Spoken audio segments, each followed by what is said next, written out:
Hello there, ladies and gentlemen. I'm very sorry about this, but I did make a few mistakes and I did leave some stuff out of the last update I uploaded, so I'm going to remake it so that I'm sure to include everything. So, with that, let's get started. This right here is a Logitech F310 controller. It's essentially a cross between a 360 and PS3 controller. You've got buttons that resemble those seen on Microsoft controllers, but then, of course, the rest of the design is based off of a DualShock. You've got your shoulder buttons, you've got trigger buttons, you've also got, of course, your select, start, and reset buttons here. You've also got a button here to help control the input of the Logitech controller. You've got some D-pad. You've got a D-pad here that sadly doesn't work too well. And I have downloaded the drive of this F310 controller online, but it doesn't work too well, so I'm trying to fiddle with it more, and I'm planning to get a friend over to get this thing fully working. Though from what I've gathered, I think I will be able to get it working on most of my PC games. I'm starting to get into PC games a little bit, thanks to the glory that is Steam. So, but even if that doesn't work, I could download some third-party software that is also compatible with controllers such as this.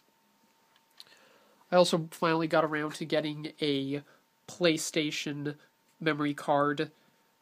Just a word of advice, PlayStation memory cards are compatible with the PlayStation 2, but they will only be able to save, of course, PlayStation 1 files. PS2 memory cards, contrary to some people's beliefs, they will not be able to store PS1 save files. This is why you need to get a memory card such as this if you want to save your progress. And luckily, because of stuff like this, I will no longer have to use the password system unless I absolutely have to. I can just save right to my memory card. It's just 1 MB because back in the day, 1 MB of memory could save a lot of save files. This is not made by Sony themselves. Was made by a reproduction company, so I'm still glad they're making these. And I'll use them to play games such as this Alien Trilogy. Now, if you want two really short descriptions of this game, it's Doom, but with xenomorphs, and it's Aliens Colonial Marines, the good edition. You'll be taking on the part of a single Marine, and you're going to be going around blasting chest bursters, face huggers, xenomorphs, xenomorph dogs, so the title is really a misnomer. It's not based off of the first three games before Alien Resurrection came out. It's quite simply put a movie spin-off, and it's a fun one at that. Also, I made a mistake. I said it was made by Acclaim that also got infamous on the PlayStation for making Bubsy 3D, but instead it was made by Fox Interactive, and it was not made, of course, it was not made by Acclaim. It was Accolade that published Bubsy 3D. Acclaim, from what I've gathered, had nothing to do with Bubsy 3D's production. However, from what I've gathered, Acclaim, of course, has made some bad games in the past, but they've also made some good ones, and this is a good one. So if you're a fan of Doom, and if you're a fan of Alien, this is going to be your perfect game. It gets down the feelings of the movies pretty good for the capabilities of the PlayStation at the time, so I think it's a game that's worth visiting. Aliens vs. Predator on the PlayStation 3. I have to say, I haven't played the first two Alien vs. Predator games on the PC. However, this one released for the PS3, 360, and PC is labeled as just Aliens vs. Predator 3. And it's a game that looks really good. The graphics are very impressive, but from what people have told me, it's just not as good, and let alone as groundbreaking as the first two games that came out. You'll be taking the control of, you can play through 3 campaigns, a Xenomorph Warriors, a Predator Wolves, and a Colonial Marine, and you go through the same types of storylines. There are parts where the 3 storylines overlap with each other and you see different things that happen in other storylines, but you have different objectives and missions. With Xenomorphs, you need to help your hive. With Predator Wolves, you have to destroy all the evidence of the Xenomorphs, and with the Colonial Marines, you simply have to survive. Word of advice, though, go to a game store and buy this, or hunt around online until you get it at a very cheap price. This game, if it's new online, is worth $60. It is not worth $60, so get a used copy if it's cheap enough. I'd say don't go above $20 for this thing, and even then, if you just want to rent it, you could probably get a lot of enjoyment out of it and just never revisit it again. However, from what I've gathered, the main reason to keep this game is the multiplayer, but on the PS3 as of now, nobody's playing this game. I've waited for minutes, and I just can't get a guy to come into the roster. So, but however, the survival mode it does offer, I think, is fun for what it's worth. And I think in the end, it's a decent game. It's good, but it's just not anything spectacular. Still, as a fan of the franchises, I was happy to pick it up. Now, this game I can't believe I forgot. Alien Isolation, this is the Nostromo edition, and I have to say, they completely nailed down the aesthetic look of Ridley Scott's original horror masterpiece.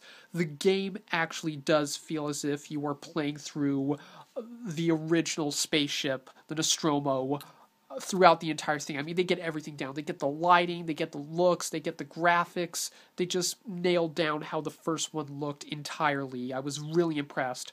I do know the PS3 version has some problems when faced with other ports, but I don't care. The gameplay is great. When the xenomorph stalks you and hunts you, it actually is scary. The horror in this game is genuine. It offers a lot of challenge. It is hard, but it's not too punishing. It really gives you momentum to keep on playing, even if you just keep on dying. And it's really, in the end, it's a good game because, quite simply put, it's your wits versus the game wits, and that's what any great horror game or game in general should do. There's a lot of tools also. You get a crafting system where you can make weapons and other types of stuff to help, heal your health, or perhaps hack a system or burn through something. But even when the game gives you powers, gives you weapons and other powers, you still feel disempowered. You feel as if you're helpless. And that is how you make a good survival horror game. There are some problems here or there. There are some cheap parts, but in the end, it's creepy, it's scary, I was spooked, it's just an all-around great game. Even the DLC is fun. For $15 cheap, I got the entire Uncharted trilogy.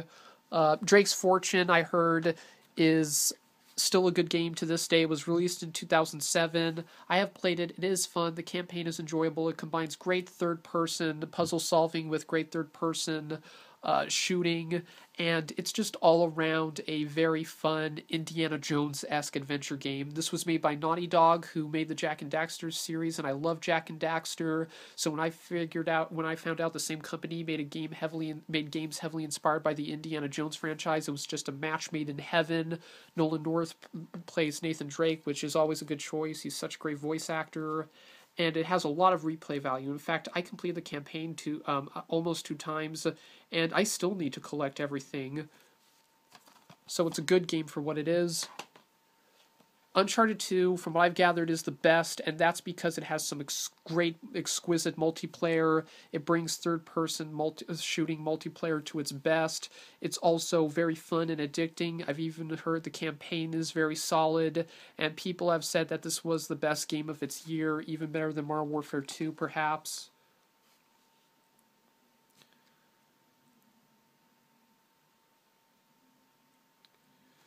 Looks interesting to me. I actually heard more about Drake's Deception when it was getting hyped up rather than the actual game itself and its quality, but from what people have told me, it's better than Drake's Fortune, but it's not as good as Uncharted 2. Though when it was released, everybody was really excited for it, then I didn't hear too much about it in the news after that.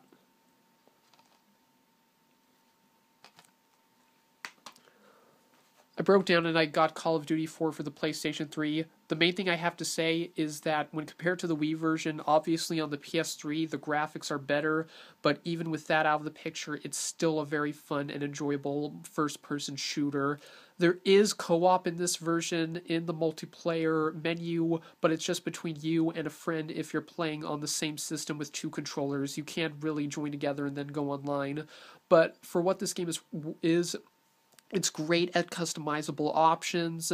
It's great. It has great maps. The maps just work out so well for some reason. It's challenging online. It's fun online. It's not too frustrating. I don't think it has as much hubbub or, quote-unquote pizzazz as its future games had. I gave up on Black Ops 2 pretty much, but I'm still playing games such as these because it really is a good first-person shooter.